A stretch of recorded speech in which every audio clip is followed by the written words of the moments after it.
What it do, what it do. Welcome into the Common Fan. I'm Austin Dunston here with Nathan Massey. Nathan, what it do, baby? What it do? By the way, y'all just missed me pretty much exactly perfectly saying the intro. But Yeah. I throw that in there for the people.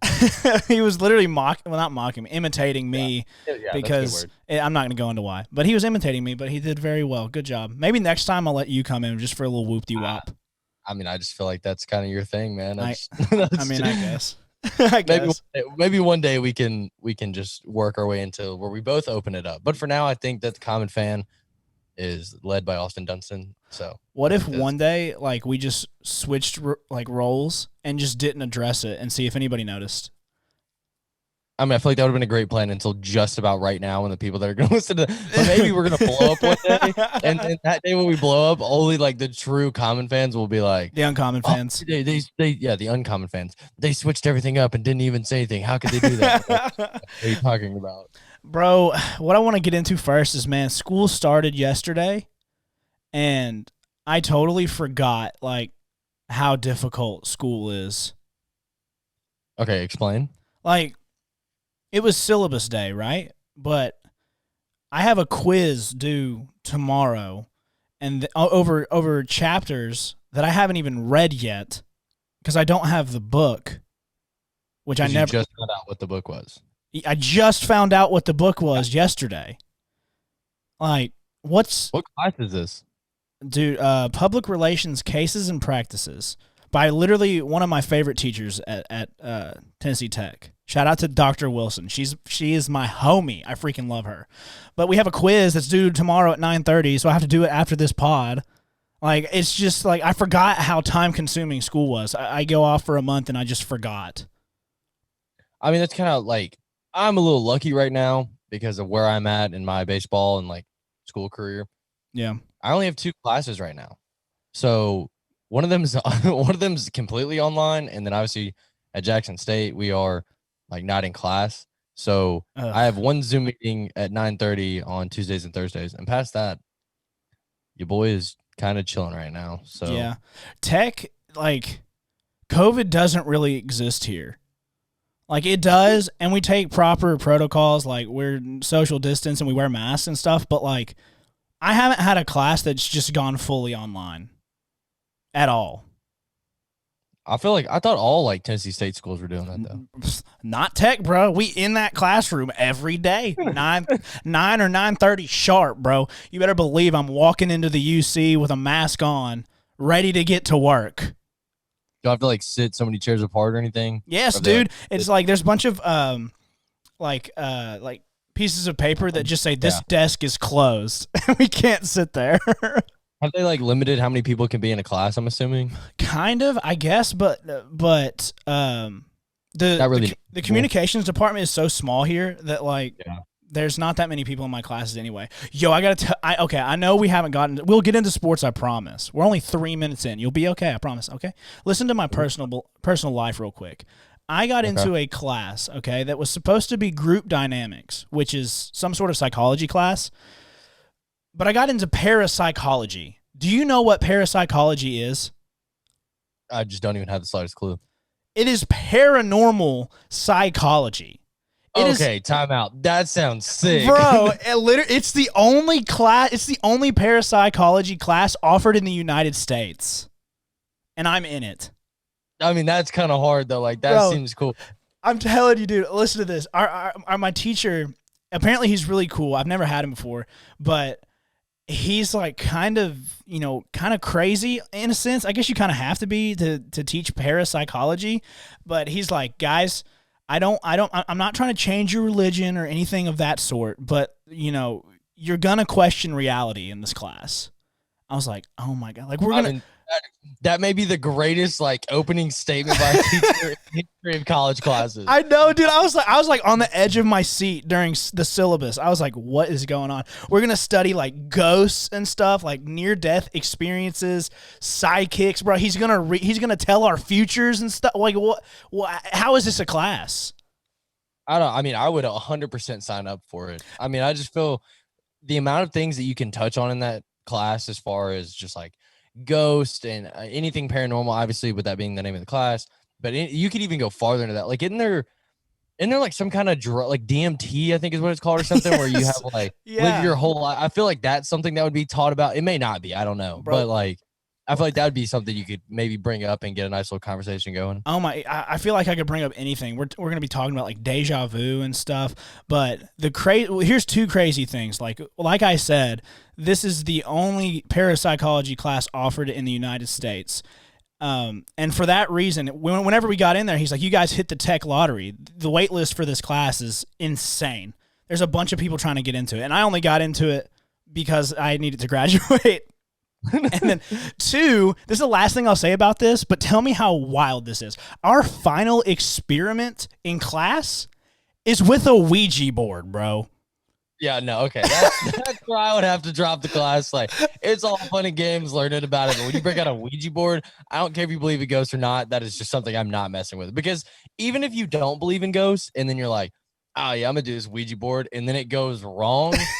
That's about as wrong as it can go. Dude, yes. And so I was sitting there and I was like, oh my God, because I am freaked out by ghosts, dude. They scare me.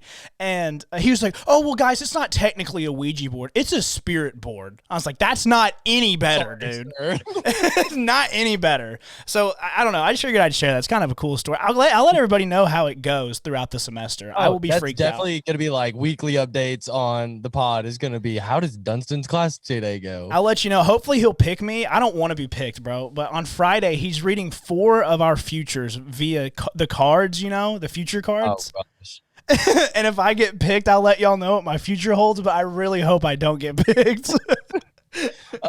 Did you ever grow up watching Ghostbusters or not Ghostbusters, Ghost Adventures with like Zach Bagans and all that? Oh, yeah, bro. Me and my sister used to watch, shout out Peyton, by the way. We used to watch that all the time growing up. And of course, we were 8, 9, 10, somewhere in there, maybe a little bit older, give or take a few years.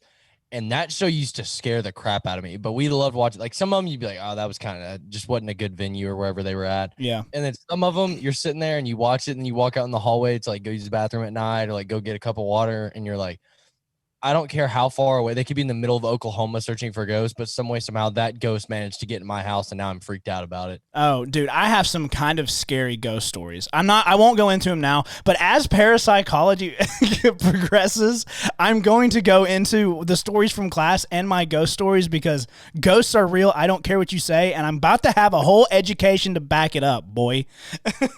This is the time of your life right here. This is the time to learn. If you've ever taken one college class seriously, which hopefully you've taken all of them seriously, right? But if you haven't, this is the perfect one to take seriously. Oh my gosh, dude, I'm very excited. Okay, that's enough about school life. I had to get that off my chest. I've been telling everybody, so I had to get that off my chest on the pod.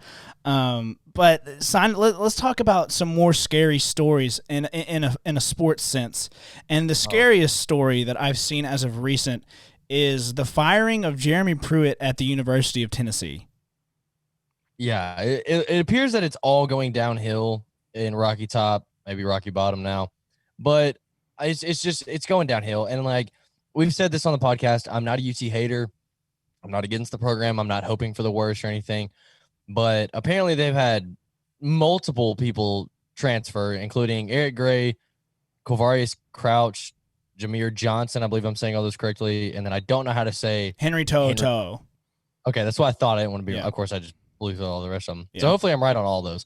But those are the 4 that, and Wanye Morris is also transferring, by the way. So I have just been checking in on Twitter. Like I said, not a huge UT fan, but I've been seeing all that stuff pop up on Twitter. And it just looks like it's going down, and it's going down fast. It came out last week with the McDonald's bags full of cash, which, by the way, super bold move. Like, oh yeah, not like the paying, like that's just creative, honestly. Not even in a bad way when I say bold, but most of the time you get like an Under Armour duffel bag full of them, and at least they get like an Under Armour duffel bag. But like, I wonder how the McDonald's bag thing started. Right, if those reports are true. It had to be from Jim Chaney, dude. They were just in his office trying to find something to put, the cash in, and they look down to the left. There's 14 empty McDonald's bag from Jim Chaney's office. They're like, hold on now. Hold on. Hey, I got an idea, guys. Some people get a Big Mac. Others get like double cheeseburgers. That's just code words for how many dollars they get. Man, but like, I know I'm a huge UT hater, and yeah, but I'm gonna be super unbiased with this. Here's what I think the Vols program needs right now. I don't know what they need. I mean, I expected some people to transfer, but I feel like this is just the beginning, and they still haven't even come out with the what's the word I'm looking for? The punishment, I guess, for for the recruiting violations. I mean, it's obvious that everybody pays their players, bro. You can't convince me otherwise. But it's the people that get sloppy, like Tennessee did, that get caught. But I at this point, do they stick with Kevin Steele? I mean, obviously the players aren't reacting, in a good way. I don't know what they thought was going to happen because I'm still fully convinced. Okay, here's my conspiracy theory, and let me know what you think about it. I think that the Tennessee Vols wanted to fire Jeremy Pruitt. They just gave him an extension. I think he was reported from within the program or within the school so he could get caught, so they could fire with cause, so they didn't have to pay that huge buyout. I mean, I think that there's clearly we are two guys with a podcast and have no ties to UT. We don't have yeah, we have no idea. Right. But that couldn't be the worst thing as far as truth. I could definitely see it being a potential. Now, likely people can have their different opinions on that, but I mean, I wouldn't doubt it. Like you said, like there's a lot of these programs right now, especially the big name ones with lots of money backing them. They go out, they get a coach that they believe in during the hiring process, pay them a lot of money to make sure they're locked down. And sometimes you'll even see them sign for like 5, 6, 7 years. And if they're right, then what a move. But if they're wrong, boy, they are wrong most of the time. And if they see that as a way out, then I mean, I guess whatever works. I'm not going to be the one to judge. It's not me getting affected. It's not my fan or my fanship for my football team. So hopefully for UT, they get through it. They get their head coach, the next one that comes in. He deals with the sanctions. They give him a little bit more time to work with due to the fact he'll probably lose some scholarships and hopefully not, but potentially still dealing with COVID related issues. So you never know, but hopefully hopefully the next coach brings them back to the promised land, or at least close or better than what they have been. Yeah, I agree, man. Like, I do find joy in watching Tennessee suffer, but like this sucks, man. And like, Tennessee fans can say they don't care all they want, like, oh, we suck anyway. But if the Hogs had this happen when Chad Morris was there, when they were absolutely awful, I still would have been super hurt. And I know this sucks. So for that reason, I'm going to give my very honest opinion on who I think the Vols should hire. Okay? Excuse me. Sure. Now, I think that the experiment with the coordinators, with the group of 5 school coaches, I think that experiment is over. It ended with Jeremy Pruitt. It had to end. So if you were Tennessee, you have to go get a head coach that is an established name that can win in the SEC, that maybe not even in the SEC, at the Power 5 level. You can't go get somebody that you think is going to be good. It's now put your money where your mouth is. Hire a guy that we need, that has been here, that has won. So for that reason, I am going with, and my number 1 pick is Bob Stoops. I'm rocking the Dallas Renegades hat in support of this movement, okay? Bring Bob Stoops to Rocky Top, and I'll tell you what, you'll gain a new fan, and that's me. And I've been a Tennessee hater for as long as I can remember. If they hired Bob Stoops at Rocky Top, I'd openly support the Vols. They wouldn't take over the Razorbacks. Let's not get it twisted now. But I would hope success because I absolutely love Bob Stoops. I've loved him since he was at Oklahoma. I think he did a great job there, and then he went and coached in the XFL. He's obviously missing football. Send out a feeler. See what he's thinking. If you can get a guy like Bob Stoops at Tennessee, they'll be good in 2, maybe 3 years. Okay, I like that take, and I like the pick because, honestly, as you were talking, I kind of got to thinking about like who my pick would be. And if y'all know me, I love college football, don't get me wrong. I don't know nearly as much about it as Austin or as Colton or Braxton. Like we said before, I believe on the last podcast, I'm more of a NFL guy compared to a college football guy. But a name that came to mind of just I'm trying to think of the word here, kind of what fits the mold, I guess, of a coach that I would look for if I was UT would be somebody like Mac Brown. And wasn't that the coach at Texas for so long? Mac Brown is at North Carolina right now. Yeah. Yeah. And he was at Texas for years, right? He's from Cookeville. Shout out to Tennessee Tech. Okay, sick. Well, somebody that fits that mold of, like you said, he's at UNC now, of what he's done at UNC. Because UNC is a school in a Power 5 conference that's kind of middle of the road, sometimes lower, maybe every now and then a little bit higher. They brought in an established name to get recruits, to turn the program around. We all know what he did at Texas. So somebody, and I would just say straight up, get Mac Brown, but the dude's like 89 years old. I don't know, but he's old. You want somebody that can come in and be there for a little bit longer. And I think Bob Stoops is similar to that type of style where he has the name, he has the success, he has all the accolades you need. Bring in a big name that can get you recruits. So somebody, I'm not saying Mac Brown, but somebody that fits that mold. Now, if y'all are listening, you're thinking of a name, feel free to shoot it to us. We may bring it up on the next podcast or next time that when things start vamping up or we're hearing about interviews or anything, we'll bring it up. But if anybody else can think of a name that would fit that kind of idea, feel free to let us know. But Dunston, if you understand what I'm saying, like somebody that fits that mold. No, I absolutely agree. And, you know, a lot of Tennessee fans have been calling for Hugh Freeze. And I think Hugh Freeze is a great coach. I wanted him. I was throwing his name in the ring last year when Arkansas was looking for a head coach. I wanted Hugh Freeze. I wanted Bob Stoops. I wanted Lane Kiffin. Those were my top three guys. Because I thought that Arkansas needed what Tennessee needs now. I just pulled my headphone off of my face. Okay. But anyway, I thought that Arkansas needed what Tennessee needs now. What they ended up getting was perhaps maybe a little bit better than getting a big splash name. It's somebody who really cares about the program and hires good coordinators around him. But I don't think that's what Tennessee needs. But going back to Hugh Freeze, you just fired Jeremy Pruitt for recruiting violations. Look at the baggage that Hugh Freeze brings. You didn't want Greg Schiano because you thought that he was in the mix of that scandal at Ohio State. No, not Ohio State. Penn State. Yeah, which there was no proof behind that. I feel like that's just something that people made up, and you didn't want him for baggage. But now you're calling for Hugh Freeze. That doesn't make any sense, man.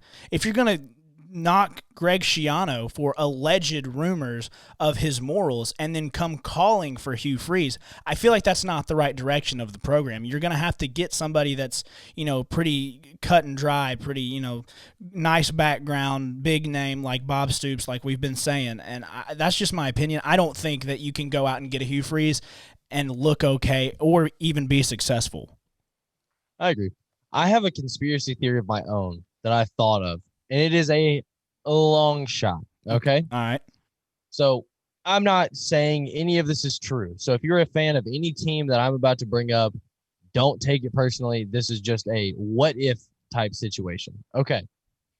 So as we mentioned before, I'm a Bussin' with the Boys fan. I've listened to a lot, pretty much every single one of their podcasts with Taylor One Will Compton. Shout out the boys. And I've heard them have players like Rashawn Evans, Jayon Brown, so some of the other guys on the Titans that have been big name recruits out of high school, right? And they've even gone as far as asking some of them about paying players and how do some of the guys that went to SEC schools, like, have you ever been offered cash or whatever? And obviously all those guys did the right thing and kept their mouth shut, kind of joked about it and like hinted here and there. But hear me out on this, Dunston. This is where this is headed. Okay. So say that Jeremy Pruitt was paying players, okay? And he learned his ways of paying players from being at Alabama. So what if Jeremy Pruitt takes this to heart, gets super butthurt about it, and starts calling red flags on everybody that he knows that has ever paid players? So you could get schools like Alabama. You could get schools like maybe LSU who are probably competing and like say that there was some big cash ring type deal where, oh, we heard LSU offered him $50,000. We're going to offer him $60,000 type deal. So you could get a ton of bit like Ohio State, Clemson, depending on where the kids are from or whatever. But what if he just starts blowing the whistle on all the big name programs? You start seeing all of the dynasties fall. And then maybe this answers our question of how can we make college football fun again? Knock down all of the dynasties one by one, Jeremy Pruitt.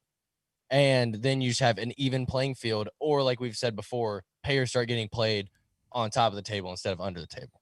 So definitely a long shot, definitely a bold claim. And let me not say bold claim because I'm not claiming this is going to happen or it will or it should or whatever. But just a what if this happens? Wouldn't that be wild to watch this all unfold? Bro, that's just a huge imagine.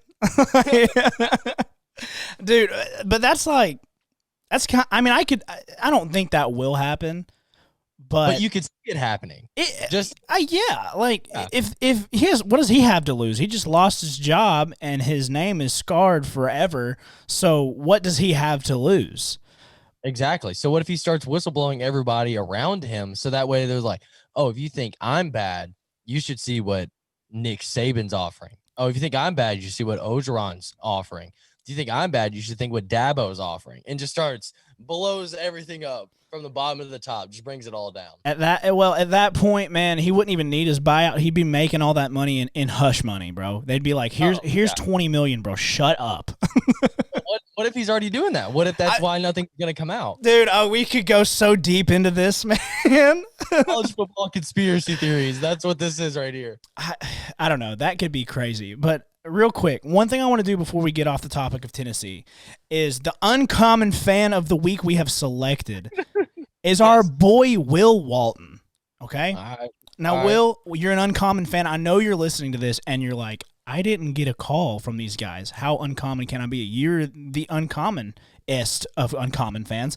I just don't have your number and didn't realize it till we started recording. So what I'm going to do is you're still obviously going to get a call probably next show because I'm going to have to DM you and be like, hey, bro, I need your number. But what I'm going to do is I'm going to read your DM from the Common Fan Instagram because it's a pretty good take. It's something that I've been saying forever. So this is Will Walton, Uncommon Fans take. What you look By like? the way, What's up? Okay, real quick. No, everybody out there listening or watching, whatever you're doing, notice what's happening right here. This man had a take. He DM'd us. Now he is getting a shout out on one show, potentially invited back for another if the topic comes back up again, which obviously being UT football probably will, with a lot of Tennessee fans being our listeners. So if you have a take on anything you hear, or even if you haven't heard it and you think it'd be something you want to hear other people's opinions about, shoot it to our Instagram, shoot it to our Twitter, shoot it to my Twitter, Dunson's Twitter, text us if you're that close with us, whatever. You may just make it on the show on anything. You may be the vocal point of a segment as far as the idea. And then, like I just said, you may get invited on the next pod and we may have an even bigger conversation, including you. So shout out to Will for doing what we asked a few weeks ago. This is the reward. Everybody else, you're watching what the reward could be. Absolutely. So, Willie, this is for you, man. This is Will Walton's take on the Vols. Here it goes. He says, I think people need to start talking about how fan bases and boosters can set back programs with unreasonable expectations. He said Tennessee with the Greg Schiano thing and now Pruitt. I mean, you can't tell me there is a respectable coach in college football right now who wants to get into a contract with the university. The shadiness and the environment surrounding that program is absolutely ruined. And on top of that, you have 2, maybe 3 years to win the SEC or you are on the hot seat. And it is on the backs of the fans and the boosters, in his humble opinion. I mean, I think that's a pretty good take, honestly, from top to bottom. I think you worded it well, everything. And I think that's another thing that maybe we haven't touched on a lot of yet. We've obviously been focusing on UT. But I think that's something that's happening with a lot of coaches and a lot of colleges, especially bigger name programs or ones that are out of their heydays or however you want to say it. But sometimes these programs hire somebody and they give them 2 years. They go 6-6 with players they didn't recruit. And then they're like, oh, wait, he's got to be fired. And now sometimes they're correct. The coaches don't pan out over time. And then, of course, everybody looks back, you're like, oh, we wasted 5 years. Well, sometimes you don't know what you have yet. So I think sometimes in college football, it's too much of what have you done for me lately? Unless if it's like recruiting violations, all that stuff, then obviously get rid of them. But if they're turning the program around and you're seeing a slow and steady like climb through the rankings, give it a little bit more time because you never know when that big jump is going to be. And I just think sometimes we give coaches too short of a leash. Well, I mean, at the same time, there are some coaches that get way too long of a leash. But I think some, especially these smaller, big name programs, give them a few more years. If they're doing things right, they're not getting violations, they're making progress, let it eat for a little bit. Obviously, if they're getting worse, then that's the time to go fire them. But I think people just need more time sometimes. Yeah, I absolutely agree. Will, that take is incredible. I think Greg Schiano didn't even get a leash. You're talking about giving coaches short leashes. I mean, the man didn't even get a leash because of the fan base and the boosters. And, me and Braxton had another knockdown, drag out argument again, as we do at least once or twice every month or two, about how, Rutgers didn't show out or anything, but, Rutgers really didn't fire their head coach either. I mean, they've shown progress at a much worse program, okay? But what I'm getting back to is this is going all back to Will's take. And I'm about to name drop, okay? Clay Travis, all right? Ooh. Now listen, Clay Travis has a lot of great things going for him, man. He really does. His business model is genius. Excuse me again. He has really great sport takes sometimes. He's big into betting. I really respect the guy. But I think that me and Clay Travis could have a very heated conversation. Could you imagine me and Clay Travis going at each other? I mean, I just think that would be volatile if that's even close enough to strong enough of a word. But here's my take on Clay Travis, man. He tweeted out, at the University of Tennessee, he said, "I will conduct this coaching search by myself for free, and I will do a fantastic job." Now, I'm just going to take a second here. If I remember correctly, Clay Travis was the one leading the charge of Vol Nation to not hire Greg Schiano and hire Jeremy Pruitt. He was the one that threw his name out there that got Vol Nation all riled up about the guy. Clay Travis, bro, listen, Clay, buddy, you already had your shot. You blew it. Jeremy Pruitt was a terrible head coach, and that was your pick. That's just another example of a program that is run by the fans. I mean, that is just absolutely pitiful to me, and it drives me up a wall, because to think that you could do better than the guys that are actually sitting in that room that are paid to do that job, and not to mention that you already had your take. You led the Army, and it was a terrible take, and you lost. I don't see how you could even make that statement and think that, oh, let's tweet this out. That was a good idea. What, do you understand what I'm saying?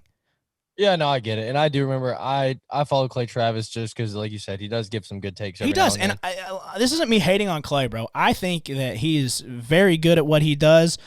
He's built a fan base. You either love the guy or you hate him. I'm actually one of the few that's in the middle. He says some things like that I think are stupid. He also says some things that I think are genius. But that was just bad.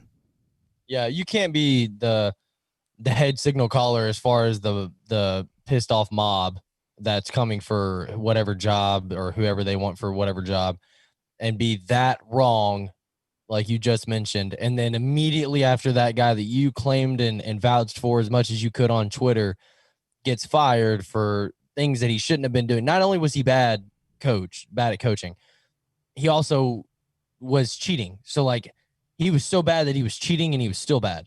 Yeah. So something's got to be wrong with that guy, right? So if you're calling for that guy to be the head coach and you're that wrong, you can't immediately turn around and be like, oh, well, I can get us the next best thing here at UT. Like I said, I like Clay Travis. Like you said, great stuff from him, or as far as his business model and everything. He has some opinions sometimes that some people agree with, some people don't. But as far as that take, I mean, I just don't agree with that. Yeah, I absolutely agree. But this was all thanks to Will Walton with a fantastic take in the DMs. Thank you, Willie. We absolutely love you. We're going to get your phone number. We're going to get you on, I promise. With that being said, we're going to take this to a quick break. We'll be right back. We're going to talk a little more NFL side of things. Stay tuned.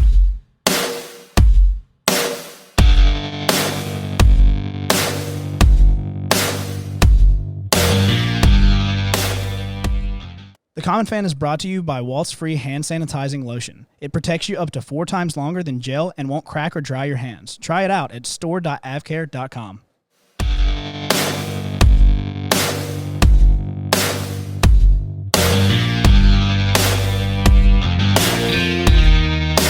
Welcome back into the Common Fan. If you haven't already, be sure to check out store.avcare.com. Use code TCF20. Actually, I think it's TCF21 now because we are in 2021. So use code TCF21 for 5% off your purchase. That's store.avcare.com. Check out Waltz Free Hand Sanitizing Lotion. Support the brand. Support the boys. Walt's free. Okay. Massey, what are we about to get into? All right, so we're going, like you said in the last segment, we're going into the NFL now. So a few things kind of happened. Obviously, the playoffs continued, but a few things happened as far as just Titan-related news. So one thing I want to get into that's actually kind of funny. So A.J. Brown went Instagram live after his surgery the other day.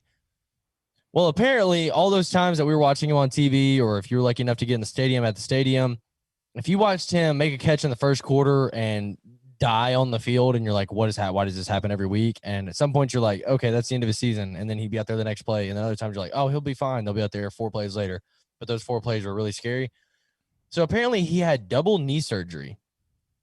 And he played through, he didn't specify, he was clearly on some type of painkiller or whatever while he was just gotten done. So he was having fun. Don't get me wrong. He was having fun. But all he said was he had double knee surgery. They told him he was supposed to be done in week 2 of the season. And he made it all the way through the season, still made the Pro Bowl, still put up 1,000 yards. I mean, the dude is, we finally have it in Tennessee. We finally have a franchise receiver. And he also said, and he said this many times on Twitter and everything, he said that he wants to be a Titan for life. So I think that the only obvious thing to do is make him a Titan for life. I mean, offer this dude a 15-year contract for all I care. I don't. Just make sure he stays in Tennessee. Well, hold on now, okay? I like A.J. Brown just as much as the next guy. But before I offer him this $15 million, whatever you said, 15-year contract, before I lock him in with the Titans for life, bro, I'm going to need to see how he's going to perform on 2 brand new knees, bro. Because a double knee surgery is nothing to just like, it's nothing. Like, that's a lot for an NFL wide receiver. Yeah, I agree. And obviously that was clearly like just whatever I made it take. But I think if he can play well enough on not having his knees, I think on fake knees he can do pretty. Like if he's Pro Bowler on not knees, on no knees, if he's at least somewhat a Pro Bowl receiver on fake knees, then I'm totally okay with that. If he gives us 1,000 yards and 11 touchdown grabs or whatever he had this year, every single year for the next 8 years, I will take that. I don't need any more yards. I don't need any more touchdowns. If he gives us that exact production every year, I am taking that 100% of the time. I agree. I agree. It's just scary, bro. And I get what he's trying to do, man, but he's just so young.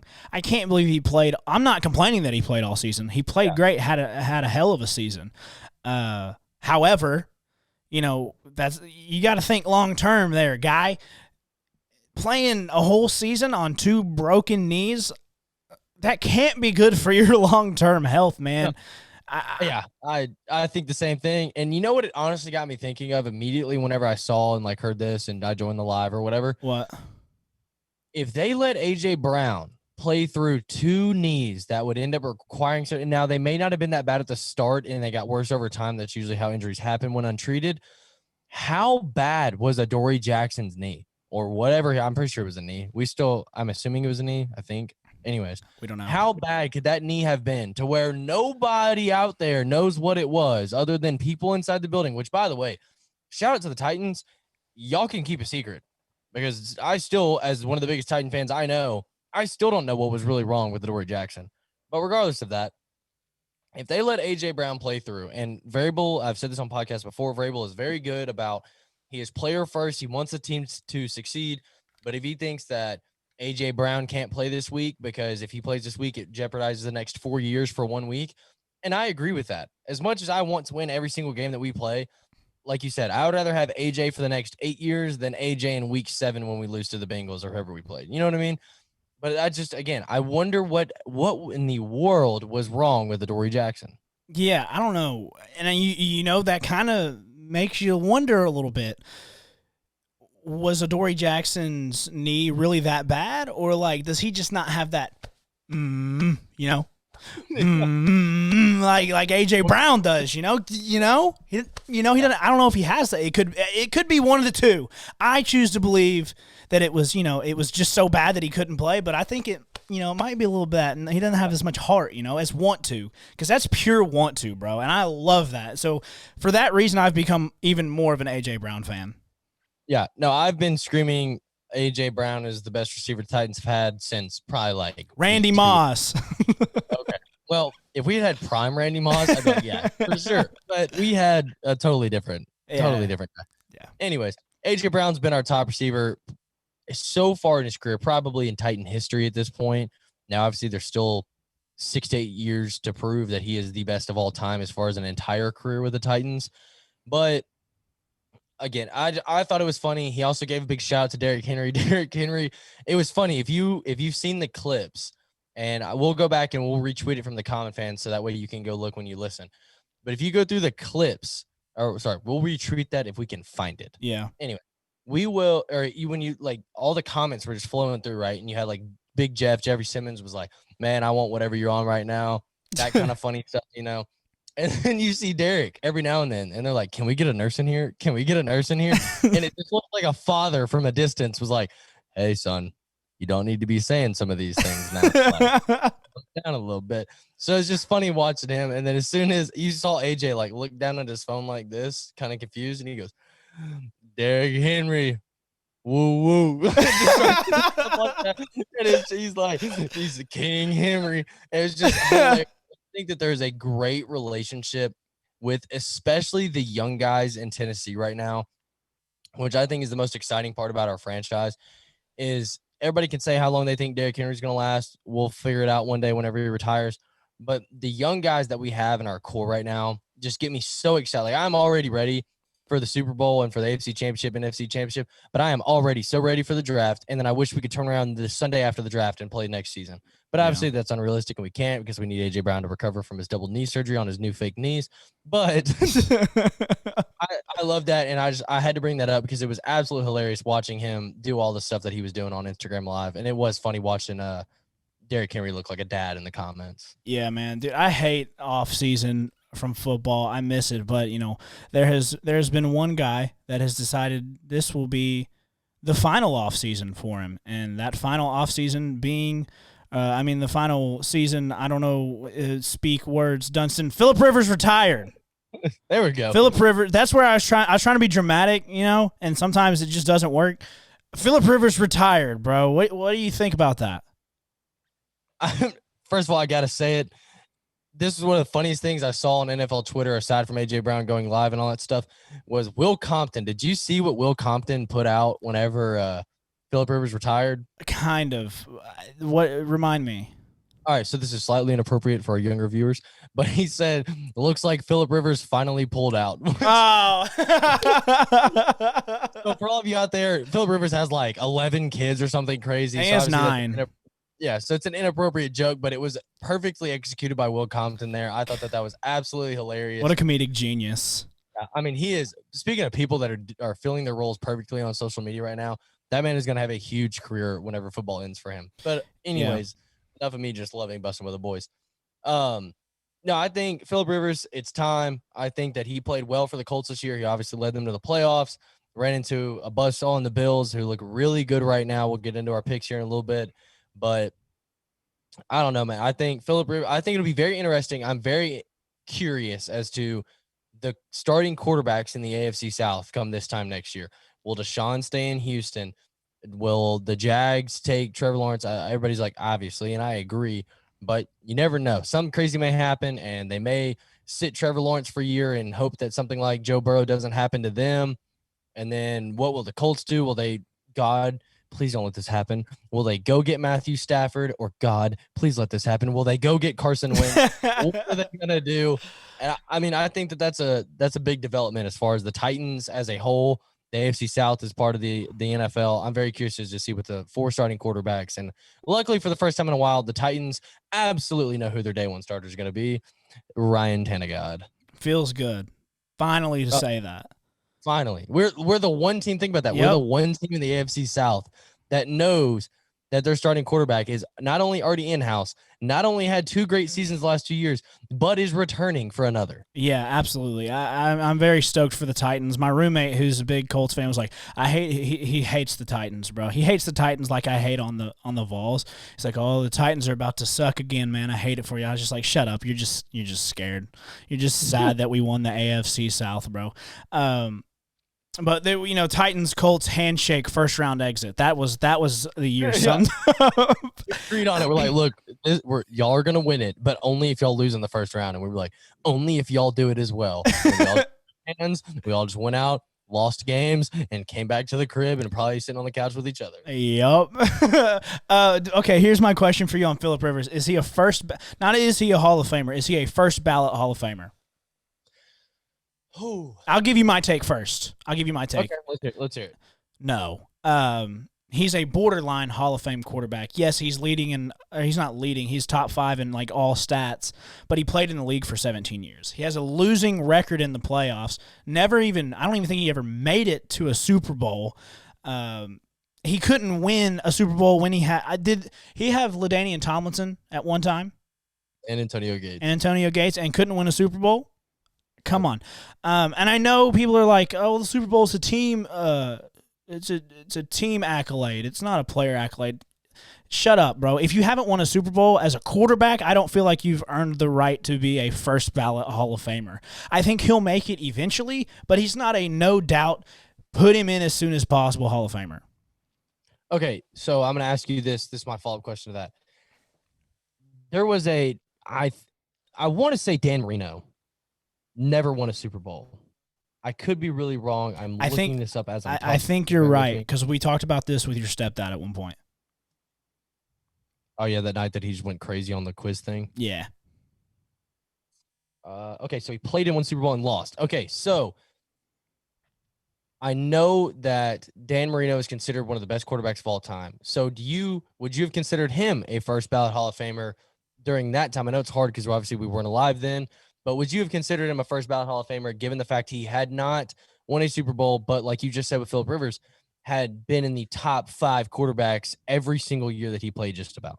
Well, one, it's Dan Marino, right? I wasn't alive, obviously. I mean, I don't think I was to watch him play, right? There's a way, but yeah, there's no way. So also, I think times were a little different back then. Obviously, the arm talent is just elite nowadays, like everywhere. Also, he made it to a Super Bowl. He had some success in the postseason. He carried his team to a playoff. I don't even think Phillip Rivers can say that. So, but you have to, in my opinion, you have to give Phillip Rivers credit of the fact of, I'm pretty sure one of the closest times he got to the Super Bowl, he played with a torn ACL. That is true, yeah. And lost to Tom Brady. Yeah. So he did not make it to a Super Bowl, but I don't necessarily think that that's all his fault. You said it's a team sport, and I agree for the most part on what you said, though, as far as if a player is that good at quarterback, like you can say, like, you can have the greatest left tackle of all time. They're not going to win you a football game. They're going to make the blocks they're supposed to, maybe a couple that they're not supposed to, but they're not going to run for touchdowns. They're not going to catch touchdowns. They're not going to throw touchdowns. They're not going to stop offenses. But as a quarterback, I do agree. But can you really blame Phillip Rivers for not constantly beating out Tom Brady for the last 20 years? Yeah, and I get that. I do think that Phillip Rivers belongs in the Hall of Fame at some point. But, going back to what you said about Dan Marino, I still think times were different. Maybe if I got to watch him play nowadays, I'd probably be able to give you a better answer, because my honest opinion, I don't know. I know he's one of the greatest of all time, obviously, but I don't really know much about the guy because he was before our time. I don't watch as much NFL Rewind as you do. But I don't know. I just really feel like in order to be a first ballot Hall of Famer, you have to have some sort of postseason success at some point. And, at least did Phillip Rivers never made it to the Super Bowl, right? As far as I know, I don't think he did. I don't think he did either. Like I said, I think the closest he got was that year that he lost to Tom Brady on a torn ACL, which, that's just crazy. That's wild, if he had won that game, first ballot, no matter what happened the rest of his career. Yeah. But in reality, I don't think he ever made it to one. Again, he started playing when we were really young. Yeah. So I got another follow-up question, then I'll give you my opinion on it. All right. So do you think Frank Gore is a first ballot Hall of Famer? Because this is another player who is playing an offensive position, is ranked way up there on a lot of all-time rushing lists, was very good young in his career, like really, really, really good young in his career, has played for almost 20 years, if not right at 20, maybe a year or two more. has never won a Super Bowl. He did play in one. They got beat by the Ravens. But is he a first ballot Hall of Famer? Another solid question, man. It's just so hard to decipher between an all-time great and somebody who played in the league for really long. You know what I mean? And typically your great players are going to play in the league for that long. I think that with running backs, I think it's a little different because quarterbacks take their beatings, don't get me wrong, but I feel like the game is a lot harder on running backs, and in order to play in the league for that long, you have to be great. I think I'd probably throw him on that first ballot Hall of Famer. I only use a Super Bowl as a reference for quarterbacks. I feel like that is their thing. Like I said, it's not a deciding factor whether they get in or not. I think that's what makes them great to first ballot Hall of Famer, right? I think it's a little bit different with running backs. Frank Gore's been in the league for forever. Everybody knows who the guy is. Everybody knows who Phillip Rivers is. Yes, but I think that it is harder to play for that long of a period at the running back position without being elite. So I'd probably go with, Frank Gore's on that list. So you're saying it's more respectable and more impressive. Right, yeah. For Frank Gore to have lasted as long as he did in a position that's not supposed to last that long, and that results in him being somebody that's that high up on the list, even if he wasn't like a top 5 rusher every year, but he was still so good for so long that you have to accumulate those yards over time. Like very rarely do you see somebody have he had 3 2,000 yard seasons in a row and then he fell off the face of it. Like, no, there's literally been 8 people now that Derek's there. Yeah. 8 people that have ever done it, or 9, something like that. Yeah. So yeah, I respect that. And I would actually, I'm going to agree with the Frank Gore take. I am very on the fence on the Phillip Rivers. I don't disagree with anything you said. I think you brought up a lot of good points there as to why he's not. But I still think that he played so well for so long. And I just feel like he didn't have a lot of really down years as far as when he wasn't the only player left. Like when Antonio Gates got to 38 years old or whatever and LaDainian had retired, they probably weren't that great. But I don't know. I would probably have to lean towards Phillip not being first ballot, but I don't think he's very far behind. I don't think he's going to be one of those guys that almost, and I don't think that's what you mean either. No. I don't think it's going to be somebody that's he's about to miss his window to make it in. I definitely think that he'll get in probably second, maybe third or fourth time around. But I think first ballot may be a little out of reach for the guy. Yeah, no, I absolutely agree. Okay, so we've kind of been talking about playoff success. I'm looking at the list you sent me. Massey prepares a lot more than I do for these shows. Let's just go ahead and put that out there. He thinks about it all week, and I get on here and I wing it, and I feel bad. So these are all Massey's ideas. I'm going to go ahead and give him 100% of the credit. But we talked about playoff success. Let's go ahead and get into our playoff picks, bro. Yeah. All right, so we've got the Bills-Chiefs, which I think is the matchup that, other than Titans fans just being biased, wanting them to make it, and obviously every fan base wanting their own, as far as the NFL as a whole goes, everybody wants to see Josh Allen versus Patrick Mahomes. I really, really, really hope Mahomes is completely as healthy as he could possibly be after taking that rough hit the other day, to see them go off against you. I want this game. I don't care necessarily who wins, but I want this game to be 50-48 when it's all said and done. I think that would just be the most electric thing. I think it would be huge for ratings in the NFL, and I think it'd just be great for my personal preference is the biggest thing. Sorry, I want to be selfish. Yeah. And then on the other side, you've got Tom Brady. I'm shocker that we're mentioning him right again. But you've got Tom Brady going up against the, insanely hot Aaron Rodgers and the Green Bay Packers. So I'll give you the lines real quick. I looked them up as I was talking, so sorry if I was a little slow saying that. The Chiefs are 3-point favorites against the Bills, and the Packers are 3 points favorites as well versus the Buccaneers. Dunstan, who do you like and why? Start with your AFC matchup. I'll give you that. Man, it all revolves around Patrick Mahomes. They're putting him in through concussion protocol. And they're kind of saying that he might not even have a concussion is the last thing I was reading. Yeah. Some people are saying, he kind of got choked out, lost his breath, cut off oxygen to his brain for a second, and that's what caused him to stumble. I don't know. I think if there's any way Patrick Mahomes can play, he's going to be playing. So I think if Pat plays, I think that the NFL is super rigged, and I think that a Chiefs Green Bay Packers Super Bowl has been lined up for like over a year now. I'll send you a video that backs up my theory. It was okay. I'll go ahead and just tell you. I saw a video about this guy that worked for NFL Graphics or whatever, and they had already made the Super Bowl. Is this 52? What is this Super Bowl? I'm not gonna lie, I have no clue. Whatever this year's Super Bowl matchup between the Green Bay Packers and the Kansas City Chiefs, and it was made like a week after last year's Super Bowl ended. So, like, that's just kind of sketchy, and now we're here, and it could very well be that. So I think it's rigged.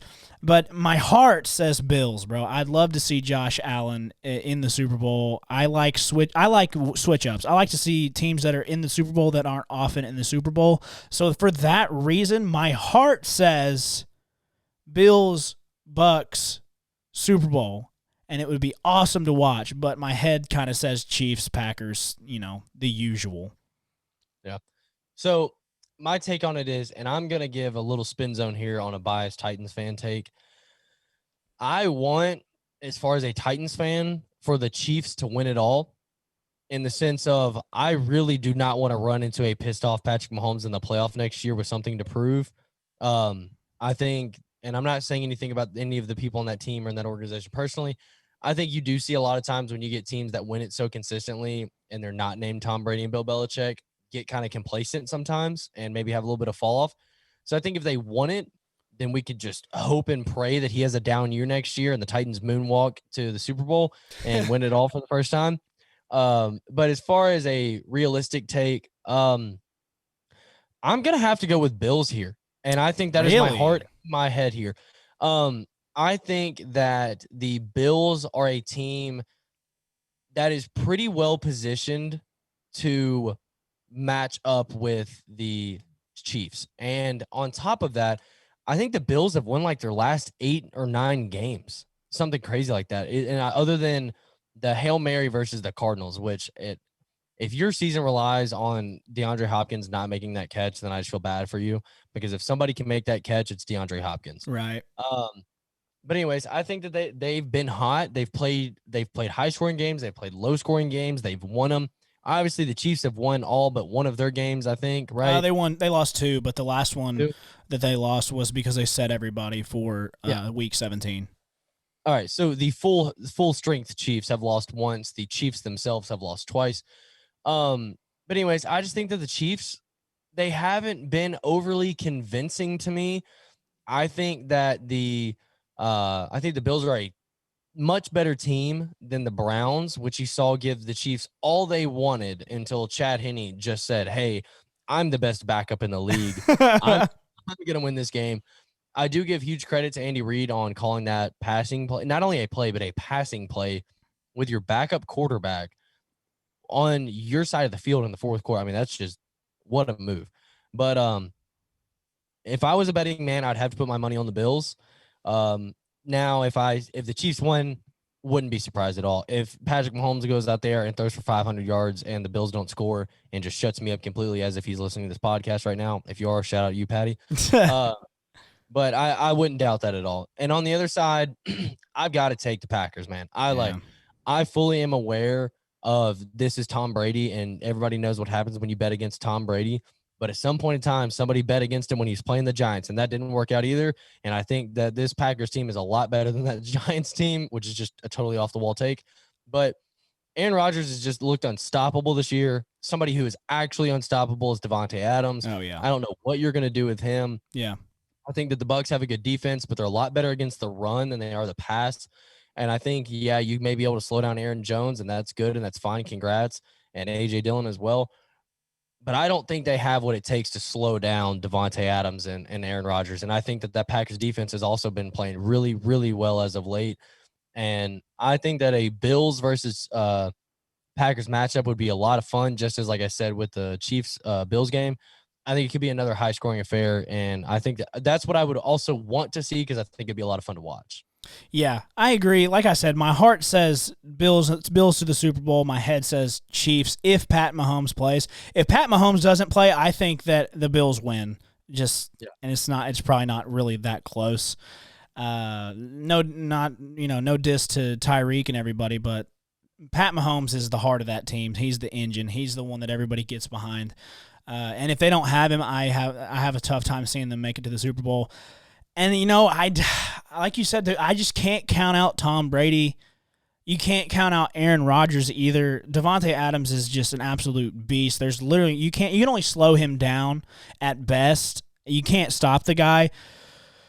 So I retired from sports betting. I don't know if I told you that, but I officially retired at least until next season because it's impossible. I lost so much, but I would stay away from that NFC Championship game, and I'd wait till you find out about Pat Mahomes for the AFC Championship game. Yeah, I mean, I think those are good takes. And by the way, if you're a Chiefs fan listening to this, first of all, odd to be a Chiefs fan in Tennessee. I'll give you that. But don't be offended. You're still, even if y'all lose this year, y'all going to have Patrick Mahomes for the next 10 years. And if y'all can make anything work with Cap, y'all are going to win 3 or 4 Super Bowls. I wouldn't doubt it in the next 10 to 12 years. So sorry if we offended you this year, but just know that we're also going to give you a ton of shout out for the next 5 years on winning all the Super Bowls you're going to win. Yeah, absolutely. Bro, listen, we've been going for a while now. I think I'm going to go ahead and call the show at this time. We've been going for about an hour. I know it's kind of a little short, but I just found out from you that I have to do something with taxes, bro. I have taxes are due or something. So something for the taxes. Yeah. Yeah, something for the taxes, IRS, whatever. So I'm going to go ahead and call this one. I'm sorry. I love you. Unless you got something else to add. I just want to throw a few small things in there real quick before we call it a day. Yeah. Because I know we talk a lot of football because it is football season. Obviously, when other sports are the main priority, we will get there. But just something that I've been intrigued in the past week or so. First of all, the Blue Jays are making a huge splash in free agency this year. They just signed George Springer. They just got another outfielder, and I've strictly gone maybe Michael Brantley. I'm not sure. Somebody else. They got somebody else. And I think they still have room to make something else work, maybe like a Trevor Bauer type thing, like, hey, if you come play for us, we can win a World Series. But that lineup on the Blue Jays is something to take a hold of, that AL East. So I'm interested to see how that goes, or if they have anything left in their back pocket. And then the James Harden trade to the Nets. Oh, yeah. He's looked great here recently. Kevin Durant has looked great here recently. Kyrie's been doing his whatever he's got wrong, his personal issues that he's going through right now. Hopefully he gets better. But I think that the NBA is a star-studded league. It's very top-heavy in the sense of where the stars are all together, and for the most part. Yeah. I'm gonna have a bold take here. I don't think the Nets are gonna win it. And you may say that's not that bold because of LeBron with the Lakers. And I may even go as bold as I don't even know if they'll make the finals this year. I won't discount them for the next few years, and I may just be as wrong as could be, and they may sweep everybody all the way, including the Lakers. But I think that it's going to take a little bit more time than a early to mid-season trade for James Harden to just fully put them over the top. I think that they've got a lot of scoring. I'm not 100% sure about their defense, but I'm interested to see how that goes. And if they start balling out, I may even hop on the bandwagon and change my mind here. But as far as my take right now on the 20th of January, I don't think that they're as big of a threat in the finals as some other teams could potentially be. Yeah. Well, that's an interesting take, bro. Okay, and listen, we're going to go ahead and kick. Hopefully those weren't your third strikes because we still got to do that. I'm going to go ahead and kick it to you for third strike. All right, so my third strike is back on the Titans as always. Arthur Smith, huge congratulations on your hiring to be a head coach for the Atlanta Falcons. I'm super proud and excited for you, man. But now I'm terrified for the Titans. Hopefully we bring in a great offensive coordinator. I think I mentioned this last week's pod that I'm interested to see what we do with the front office of the Titans, not necessarily the players, but the front office. I want a good D coordinator. I want a good offensive coordinator, and I want everything to stay the same as far as the front office goes and maybe even improve, especially on the defensive side of the ball. But hopefully the Titans Twitter can bring some names out here in the next few days because I'm honestly not hearing a lot, and I don't know if that makes me really nervous or really excited because when Art Smith was hired, I didn't even know who he was necessarily other than he had worked for the Titans. Wasn't that excited, and boy, was I wrong. So hopefully the Titans can pull another one, a fast one over my head and hire 2 great coordinators, and we make a run at this. Next year when we're having this conversation about who we think in the AFC Championship, we're taking the Titans all day, baby. I absolutely agree. My third strike is it is hockey season. The Nashville Predators are back. People said they weren't going to be any good this year because they didn't address their last season issues. I'm here to tell you that the Predators are a damn good hockey team this year. I've watched the first 3 games. They dropped the last one to Carolina, and the one that was supposed to be Tuesday got postponed for COVID-19 reasons. The new guys on the block look great. I'm very excited to watch this team. I think that John Hines has done something that nobody was really expecting. UC Saros looks good. It's a very young team. I'm very excited to watch the Predators play this year. And that's pretty much all I have. That's all I've got. That's pretty much it for the Common Fan. Everybody, thank you all for tuning in. Be sure to follow us on Instagram, on Twitter, on all that stuff. Become an Uncommon Fan. Give us your takes. Come on the show with us. We'll see you guys next time. Peace out.